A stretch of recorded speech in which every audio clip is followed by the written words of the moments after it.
For me, it's the first time that the youth will be able to speak out for themselves and be true to their words. It's huge that they are able to use their voice and not be in trouble for it.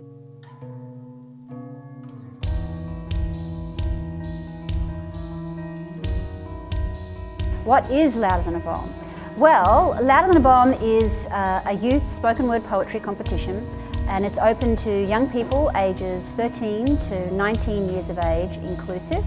And basically what they do is they write poems based on their own experiences, leaning on some of the poetic devices that are used in hip-hop and rap culture. So therefore it's really appealing to young people because it's like a duck to water. This is the sort of music that they're listening to and that they're often already sort of playfully engaging with.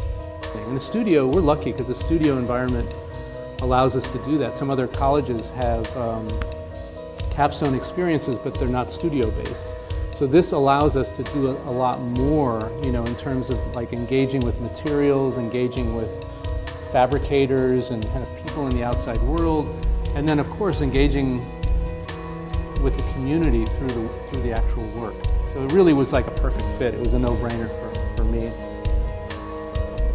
The approach to materials that we took in the studio was unlike any other project I had worked on before. Instead of drawing up exactly what we wanted and then picking the materials that fit that design, Terry actually encouraged us to go about the process in the reverse. And we spent the first few weeks of the semester simply investigating the inherent qualities of a variety of everyday materials, such as different types of paper bags, building supplies, hardware, woods, linoleum tiles, really anything, and just studying how we could connect the pieces together to build some sort of a module that could be repeated to create something, though we weren't quite sure what that was yet. And as we narrowed down our material selections and started making decisions, our individual studies became less helpful, so we transitioned into smaller groups that would work together to build studies at full scale. And seeing the constructions at a human scale gave us yet another understanding of how our built forms would affect the performance spaces.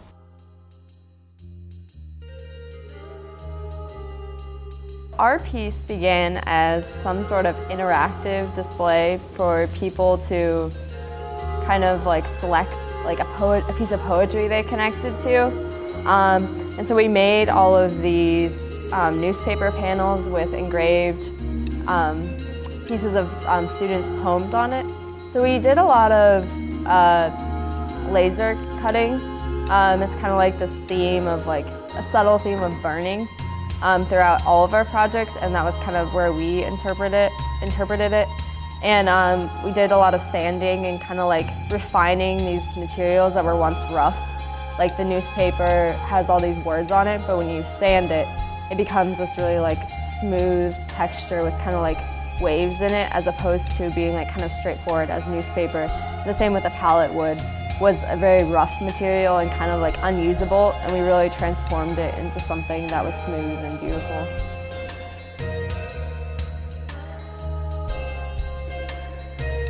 When we recognized that it was just going to be this spot for someone to sit down and be able to like be within their own thoughts while all of this activity is going on around them, we worked with palettes like the other group, the stage group, to develop a language that would that then formed the seat, and then the like a chair, and then somewhat of this, they called it a throne for them to sit on. And then as from semifinals to finals, it was recognized that we could combine these two groups, being the wall group outside the space and the seating group. So we used the language of the chair still, and just kind of like developed a better way of attaching the wood to itself and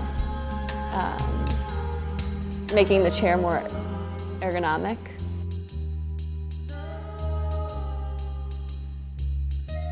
The soapbox was used for people to sort of get out an idea and express themselves. Like, so there's precedents such as Soapbox Corner in Hyde Park in London. So we sort of took a spin on that and said, like, what's the modern day soapbox? and we settled on pallet. And so pallet was also a great material for us because we could get it for free and we could get a lot of it. We had good connections. And then the rest of it sort of informed itself. So when we got the pallet wood, we realized that there was only a certain length that we could use to get consistent board sizes, and we broke those down and ripped those. And then we had a certain module piece that we decided to build our rails off of. And then as we developed a certain number of rails, and then the length of the rails were easy to decide based off of the structural capacity for the modules to hold themselves up.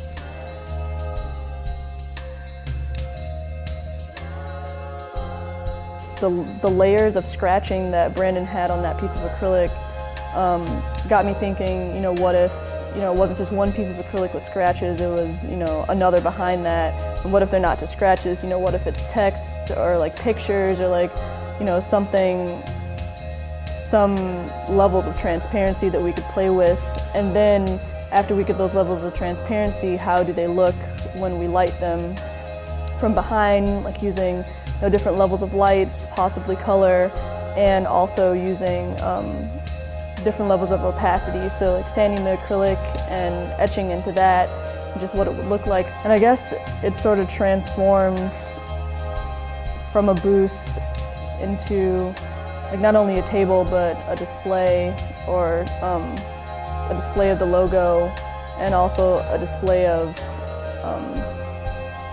there's actually a large display of the meaning behind the phrase "louder than a bomb."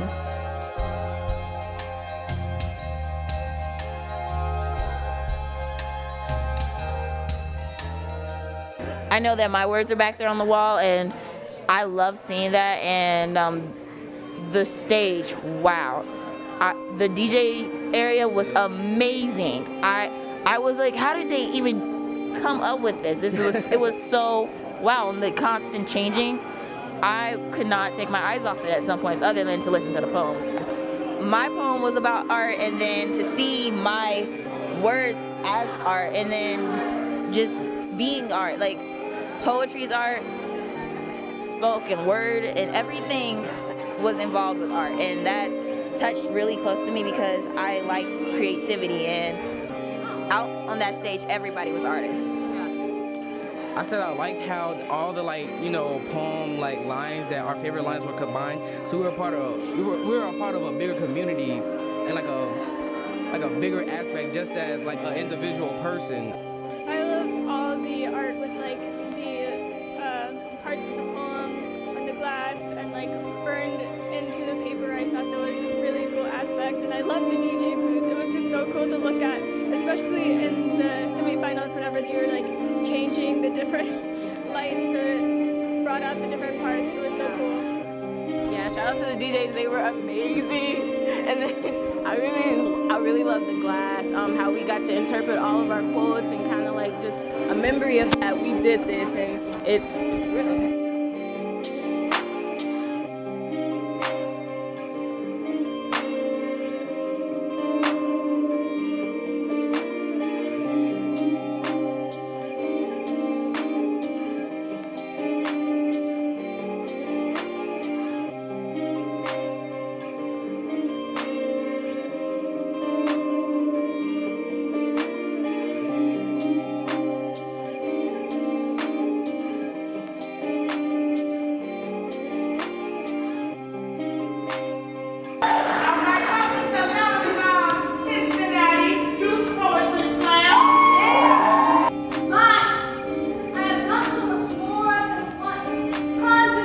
Killing and killing one of our own kind. Somebody provide me with restitution. That beautiful mind is educated.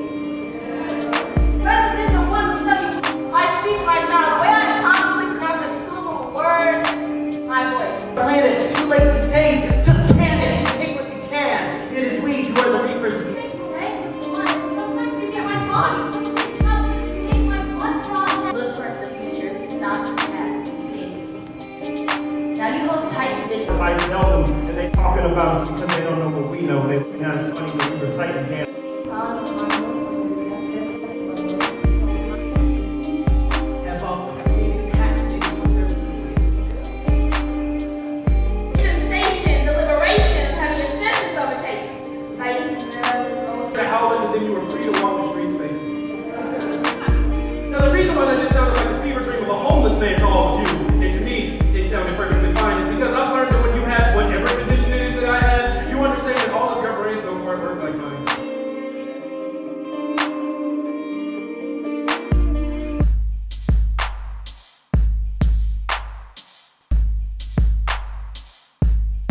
So it really was like a perfect fit. It was a no-brainer for me.